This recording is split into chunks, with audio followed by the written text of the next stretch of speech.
pleasure to introduce our next speaker. Andrea Bandelli is a member of the DOORS advisory board, and he will be talking to us today. I think it's been, I was trying to think when preparing for the meeting, I think it's probably been 10 years or so since I've known Andrea. And I've definitely been following his career path throughout the way. He's always been working on very innovative and creative projects. And today he's the executive director and diplomat in chief of Science Gallery International, a network of science galleries all over the world. He's also a member of the board of the Deutsches Museum and Universiens in Paris. So he's definitely very well embedded in the museum field. And we're very happy to hear from you, Andrea, today. Thank you, Maria. Thank you so much. And it's such a pleasure to be here, and also wonderful to be asked to talk about something that I really like, collaboration. And I hope indeed to share some of the learnings of many years I've been dealing with collaboration, because that is, apart from the incubation and the ideas and the projects that you will develop, this platform, DOORS, is perfect to enable collaborations across the participants, which I hope will arise. And it's indeed. So I put together some loose thoughts, and I will share those with you. And maybe there is indeed some time also to have your comments or questions after that. As Maria said, I'm the executive director of Science Gallery International, which is a network of universities that operate spaces about art and science. And before that, I've worked on many European projects, many indeed done with Excite, also some outside of Europe. So really the collaboration is being the core of what I've done for 20 years. And I'm glad Maria picked my informal title of diplomat in chief. That's, that's something I add to my official title, but that's exactly indeed. And I'll come back to that in a little moment. The first thing about collaboration that comes to my mind is both beautiful, but it's also very difficult to collaborate, actually. So my first advice is do it when it's useful, when it's clear what the value of the collaboration is. And that value can also be sharing information. It doesn't have to be per se development of a new project or so, but be very clear about what the value is, because it takes resources to collaborate, regardless if it is a project that is funded or not, or if it is spontaneous or designed, but indeed be very clear about what the value. And also the other thing, in my experience, the best collaborations are always unpredictable. So plan, but don't try to predict, and be aware of the assumptions. In a sense, be open to learn, and that concept of openness and creating things in an open way is also something that I keep stressing, because it's very, very important, really, in terms of creating systems and policies where everything you do is open. That's the best way to create collaboration. So really making being open for the unpredictable and the unexpected. As also Catherine Franche said before, collaborations are based on trust, and therefore trust is really the currency that we need to work with. And trust is very hard to build and very easy to break. And when it breaks, you know that Japanese art of repairing broken objects with gold is called kintsugi. That's what we need to do when we break trust. We need to put gold and repair those relationships, because it is really it's really very important to have trust. I've seen collaborations fail when the trust isn't there, and it doesn't have to be, dramatic events that break the trust, but when you can't fully trust the other members of the collaborative, and that's something to really to avoid. Also, however, a practical thing that is very important is to understand the mandate of people in the room. Whom are they speaking on behalf of, and what is the degree of autonomy?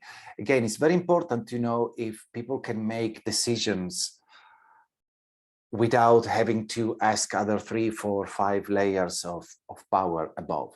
So an equal mandate for everybody is really very important to create the trust, but also to create the conditions of a solid collaboration. And the other thing also that came to my mind is it's sometimes easy or common to talk about collaboration as a value, but in fact, collaboration is a skill, is something that we need to learn and something that we need to cultivate, to teach. And there are actually really very practical exercises and practical things that can be done to learn collaboration. Active listening, when you really listen with the intent of listening, not of preparing your response. Practicing empathy and really putting yourself in the shoes of the other person. Learning to give and to take feedback, and learning also to lead and to follow. Those are very practical skills that are at the basis of good collaboration. So remember, indeed, that indeed collaboration is not a value, it's not something to aspire to. It's actually really a practical skill. And therefore also indeed all everything that when you start to think about collaborating, try to build these exercises and these ways and the skill building, because they're really very important. Connected to that is also, we are people, but we also represent institutions, and we also represent a professional or multiple professional fields. Therefore, whenever something is decided or designed in a collaboration, it affects the individual, but it affects also the organization where the individuals work, and also the field in general.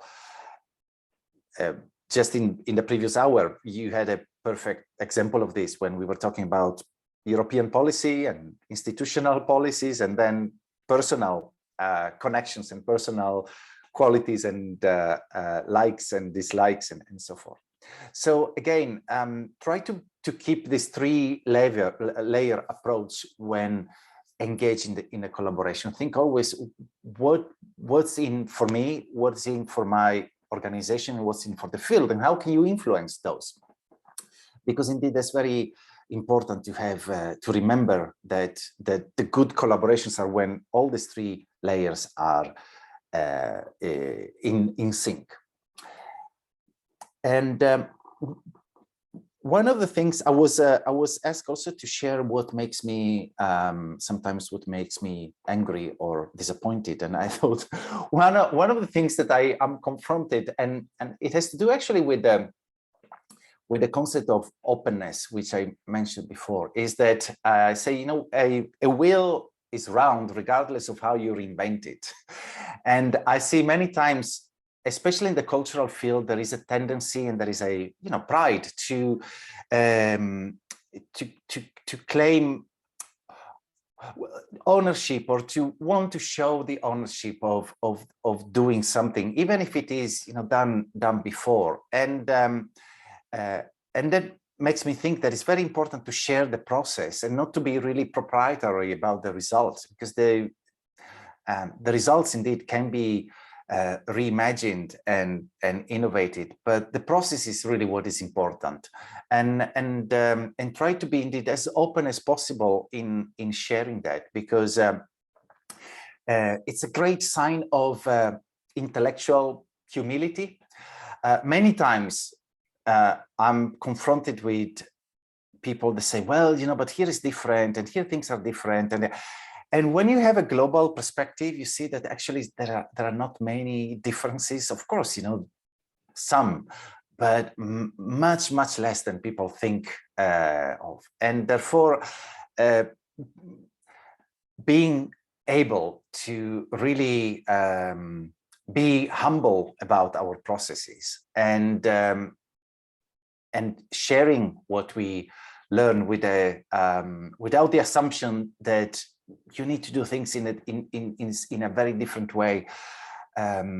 Think of collaboration like grafting, where you put a shoot in a tree and let it blossom. That's how indeed things are done.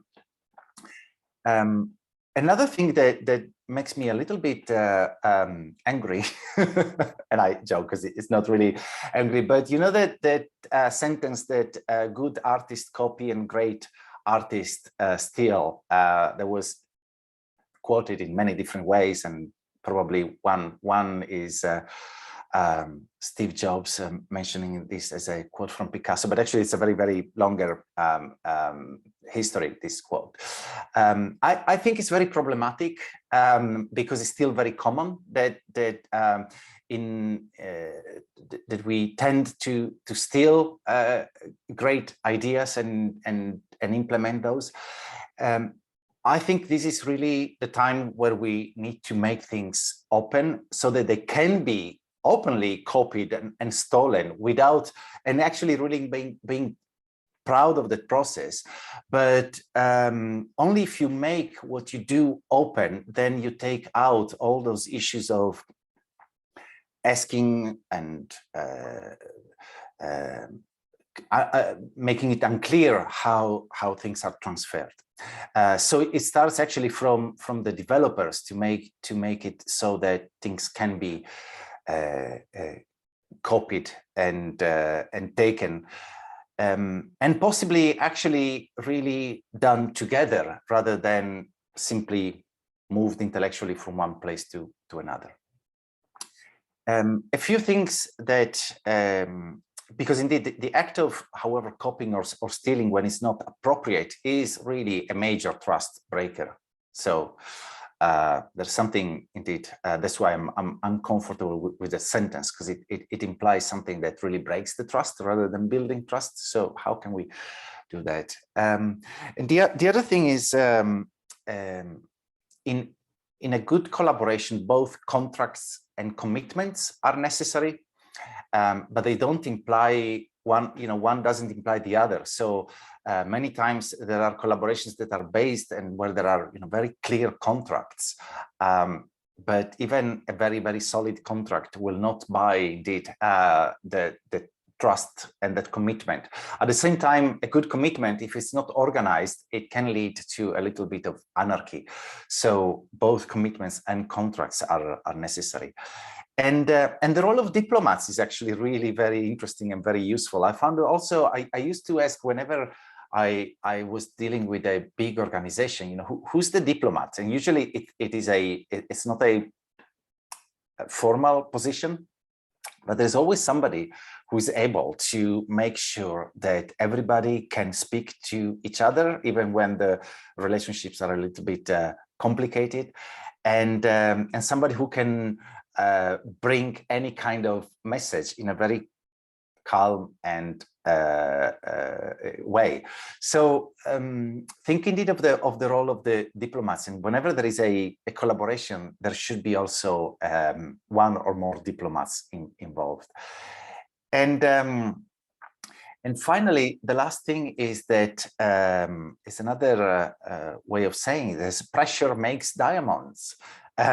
So pressure, in the sense of really not being an easy ride and being something difficult, is actually what is necessary also for collaborations. That's why it's a difficult thing, but then beautiful things can emerge. And again, to make sure that you can cope with the pressure, sounding boards are really very useful.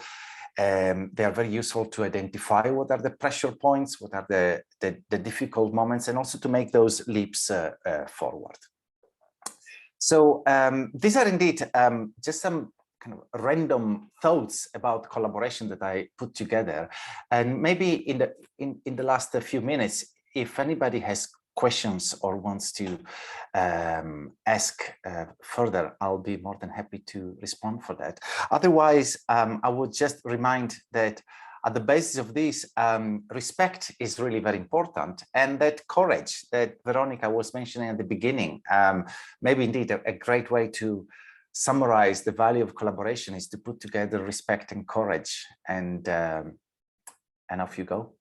So thank you so much for this. If you have any questions or so, please do ask.